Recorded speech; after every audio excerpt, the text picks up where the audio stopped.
Hello, and welcome back to the Product Biz Podcast. We're turning this into a little bit of a three-parter because the last two episodes coincided. We talked about how to be productive in terms of focus. We talked about how to get more shit done in terms of you stepping into the role that your business needs and letting go of control of the stuff that other people can do for you to free up your time to make more money in your business. And now I want to wrap this up with one final, for now, conversation about now what is required of you. Because we've laid so much groundwork. You should be 100% on board right now if, and only if, you want to see different results in your business with having a VA to take admin work off your plate, having someone to help with the making process, packing orders, dropping them off at the post office, and also understanding that you and your time should be spent in the marketing role. And that focus is a requirement of that, especially when we start to do things that are uncomfortable, that are not our natural skill set, that maybe don't come to us easily. Do you know why most of us avoid marketing and selling in the first place? Because it's not our natural skill. So it's naturally uncomfortable, it's naturally sticky, it's naturally harder. But here's the thing. No one, and I mean no one, was born a natural marketer and a natural seller. The people who are good at marketing and sales are just the people who've been doing it for a long time, who've been practicing, who've been learning, who've been dedicated to becoming better at it. And I can give you my own example of my entrepreneurial journey. I've been an entrepreneur for a long time, a very long time. Way back to when I was still in my corporate job, before I started plant-based beauty, I actually became a certified personal trainer and I was doing meal plans and workout plans for people. And I had an Instagram page. What was it called? Oh my God, I don't even remember. I was like one of those fitness people. I was so into fitness back then. It's kind of crazy how we grow and evolve, isn't it? And then I created a protein desserts cookbook. And then, I started plant-based beauty. I don't know if there's anything else in between. And then I started to do Instagram management for other entrepreneurs. And then I co-owned 3 retail stores. And then I started a coaching business. So you can see that marketing and selling is something that I believe I'm pretty good at because I've been doing it for probably like 10 years. Now, the good thing is I'm not like naturally good at it. It's just something that I learned, which means you can also learn it too. Okay? I don't know where that I know where it came from, because your brain is not going to want you to do things that are uncomfortable. Your brain is literally wired for survival, okay? You have to really understand and acknowledge that, because we have a very reptilian brain. If you think about the human brain, the part that makes us conscious and aware and future oriented and past oriented and able to be humans and not monkeys, this part of our brain is so new compared to the reptilian part of our brain, which is fight or flight, survival, basically the instincts that all animals have. And what I mean by this is, if you think about a deer, if a deer is being chased, or let's say zebra, let's pretend we're in Africa. If a zebra is being chased by a lion, as soon as that zebra recognizes danger, that zebra is going to run literally for its life. But here's the thing. Once it escapes the lion and it goes on this wild chase and the zebra wins because it's faster and the lion is now gone, he turned around to go back to his den. As soon as the threat is no longer there, the zebra no longer thinks about it. Animals shake it off and then they no longer think about it. compared to humans who we would ruminate over it. We ruminate over a negative comment on social media for like weeks. We ruminate over a bad review about one of our products for months. And that is the difference between the human brain and the animal brain. But a big part of our brain is the reptilian brain, which is the animal brain, which is literally geared towards survival. So that zebra, his main focus in life is eat, like nourish itself, procreate. I think that's the word for have offspring, and like survive. That's literally what animals are here to do. And a lot of that is just geared towards how do I live another day? And how do I survive another day? And for that zebra, survival means doing what it's always done. Eating grass, finding a mate, looking out for lions, running when they fear a lion is nearby, and doing it over and over and over and over again. So you have to realize that whenever you do something new, when this clicked for me, everything changed. Whenever you do something new, your brain is going to pull you back and keep you exactly where you are. And it's not going to be consciously. It's not going to be, oh, my brain is trying to keep me safe. No, your brain is literally going to make every single excuse possible for you not to change, for you not to do anything different. And it's going to sound so logical. It's going to sound so right. It's going to sound so real. But really all it's doing is convincing you to stay in your comfort zone, because comfort equals safety. As soon as we are uncomfortable, it's no longer safe because we don't know what's going to happen. We don't know if it's going to fail, if it's going to work, if we're going to get judged, if a lion's going to come chasing after us. We don't know. So if it's uncomfortable, if it's unsure, if it's different than what we've always done, our brain is going to trick you to do anything imaginable for you not to do that task. And when I learned that, this is where I had to reprogram literally everything in my brain. When I learned that, my difference in that was, as soon as that voice in my brain starts to be logical and tell me, no, now's not the time. I don't really need this.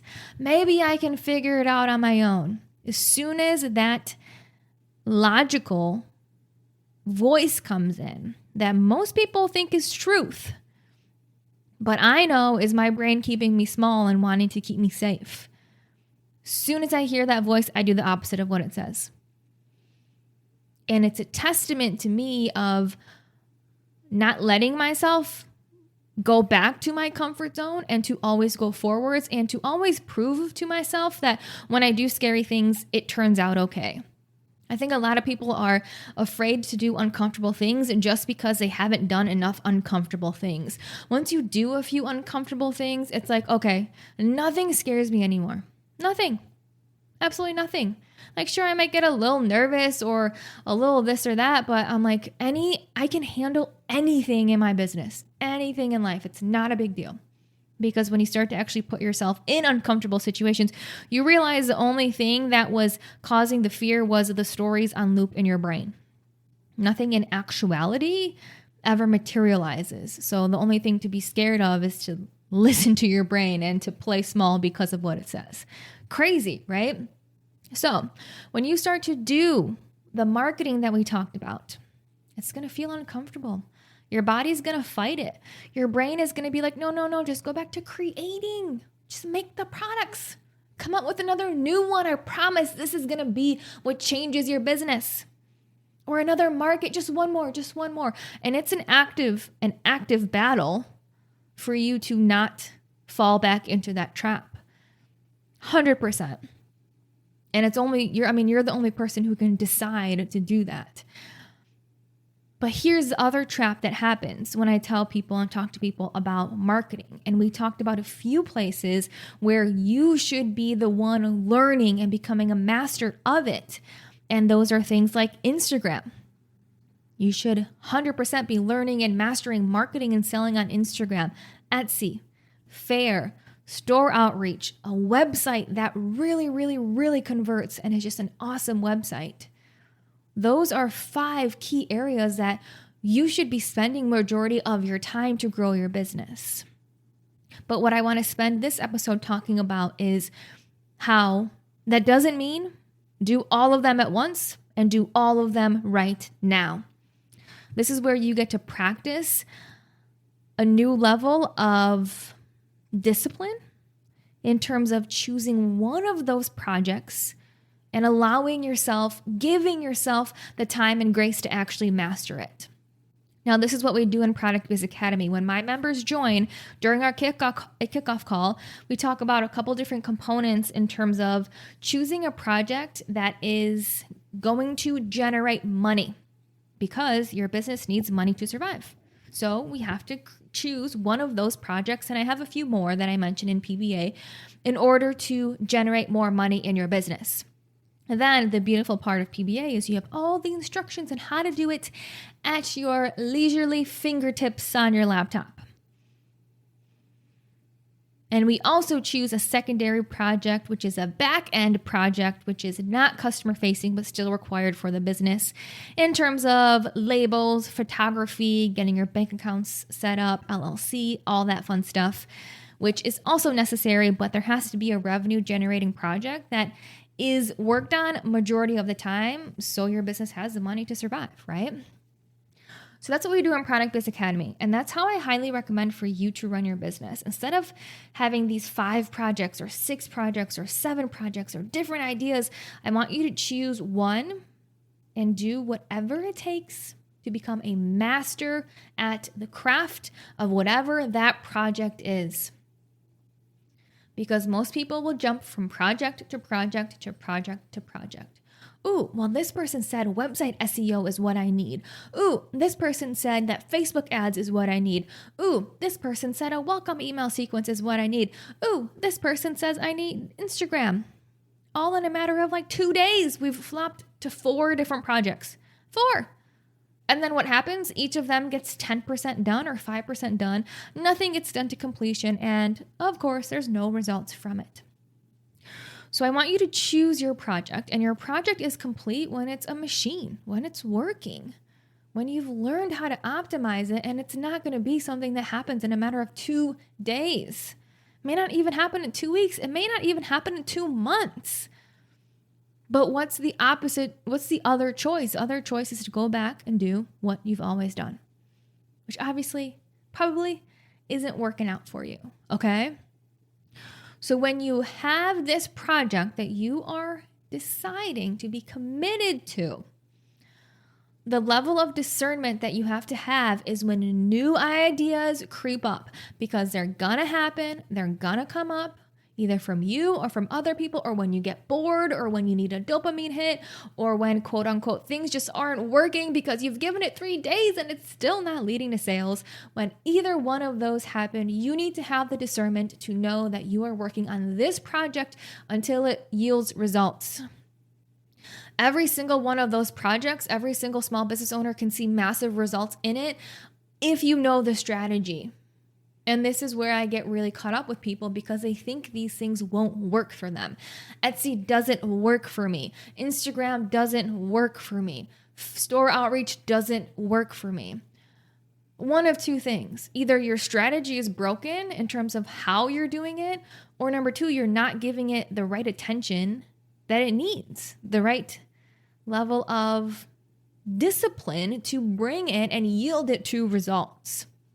Usually it's a combination of both, a broke strategy and wanting instant results, which, hate to break it to you, doesn't really work that way, right? I know I'm preaching to the choir here though. So one thing that I love to do is think about what can be in your back pocket when you've determined your project for the next month or 2 and other ideas come to mind. Because like I said, your brain is going to try to pull you back. It's going to tell you that, no, we have to do this now. This isn't working. We have to pivot. We have to stop. We have to switch. We have to alternate. And especially notice if pivoting, stopping, and alternating is a pattern in your life. Because that's a sign that your brain is really comfortable there. And no matter what comes up, your brain is going to want to do that. So knowing your own patterns of what do you do when things get hard, what do you do when things don't go your way, looking back all the way to childhood, from here back to childhood, understanding what do I do when things get hard? What do I do when things don't go my way? For some people, it's pivot. Always pivoting. Pivot, pivot, pivot, pivot, pivot. Like Ross and Friends when they're trying to move the couch down the staircase. For me, my default was like throwing a freaking temper tantrum. That's what I would do when I would not have something go my way. So notice those patterns and notice when they start to creep up, and notice that your brain is doing what it's always done to keep you small, to keep you in the same exact cozy, comfy place that you are now. Now, when you've determined this project and what you're working on, things are going to come up, shiny, beautiful, shiny objects like the apple that the witch gave to Snow White. Is that how that story was? Like this beautiful, shiny apple, just take a bite. And you have to know where your priorities are. So the first thing you can ask yourself is, I have this project that I'm working on. Is this a new idea, this new concept, this new task, is it directly related to my project that I've decided to work on? And is it going to help me realize my goal? Is it going to help me get to my goal? Okay? If the answer is no, and watch out, because your brain's going to want to lie to you here. If literally this task or new idea is not aligned with your goal, it's not going to help you get to your goal, it's something totally different, you need to say, not right now. Put it on a list, a later list. I have a later list on my desktop of all the amazing ideas that I want to do that I'm putting in this back pocket so I can come back to it when my current project is done and pick up one of them that I feel inspired to do and focus on next.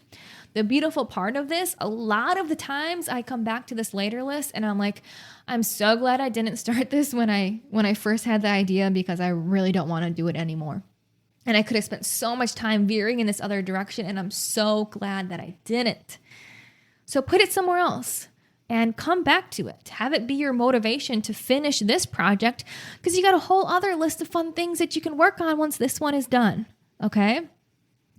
Now, the next question to ask, if we went the other direction, does this task, does this new idea, does this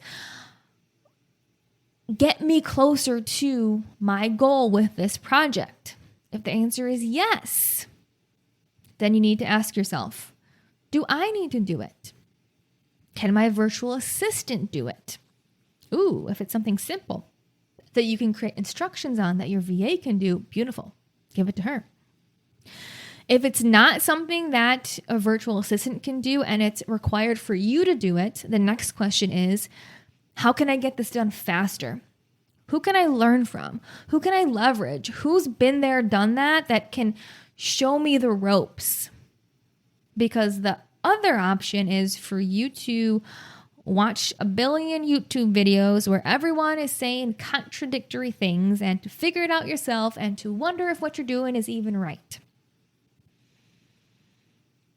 So you can find a program, find a course, find something that will help you to get this task done.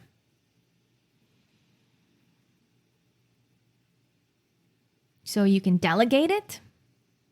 You can decide it's something that you should do and something that you should learn because it will make you a better business owner and a better marketer. Or you can decide, the other question is, okay, it's related to this goal. Is it actually going to lead to a massive impact that it's worth it for me to do this right now? Does it create income? Does it create a significant impact? Or is it just some busy work that I'm going to do that's maybe going to get me distracted, but it's not really going to lead to anything in this project? And that's for you to have that honest question and discussion with yourself. Because a lot of the times, the things that we're putting on our to-do list, like either we don't need to do them by ourselves, or we don't need to do them at all. So what I mean by is we don't need to do them. Someone else, like a virtual assistant, can do it. We don't need to do it by ourselves. We can learn from someone who's been there, done that. Or we don't need to do it at all. Like, sure, it's relevant to this project, but is it necessary? Is it needed? Is this something that's actually going to truly move the needle in this project I'm working on? And those are just a few questions you have to ask yourself. It's literally as simple as that. And then when you sit down and work on a project, you're going to say yes, no, and you're going to cross off so many things, put them on later list, that you're going to have just a few things to do every single day to reach that goal in this project you're working on. And that's truly how simple business can be. And so many people want to overcomplicate it and pull out all these bells and whistles and things to do and add in more and make it complicated and do all this busy work. And it's just way too much work, way too much effort. Business does not have to be that hard, people. And that is as simple as this episode gets. Ask yourself, once you've determined the one project you are going to master and work on, if new ideas come up, new shiny objects, ask yourself, is this related to this project? Yes or no? If it's a no, it goes to a later list, and have the discernment to keep that later list for later.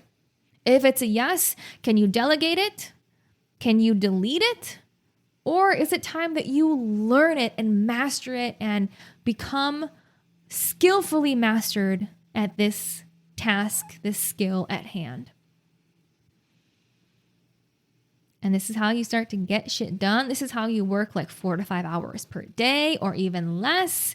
This is how you start to crank out projects. This is how you start to get things off of your to-do list. This is how you start to build momentum.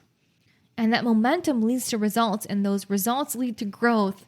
And this is where it becomes just truly, truly so much fun and such a wild, wild, wild ride to be on. So I think that's all I really wanted to say today. A quick episode since my last ones have been a little longer. And I'm going to leave it with that. If you have any questions at all from these last 3 episodes, reach out to me on Instagram. Let me know. Send me a DM at Monica Little Coaching. I'd love to hear what you think of these episodes, of my long-winded rambles that I hope you are taking. Not for just a grain of salt, because this introvert isn't a big fan of talking for 40 minutes or 22 minutes. So if I am doing it, trust me that it's something that I think is so important for you to know and for you to consider and for you to embody in your business. But with that, I hope to hear from you on Instagram, and I will see you on next week's episode of the Product Biz Podcast.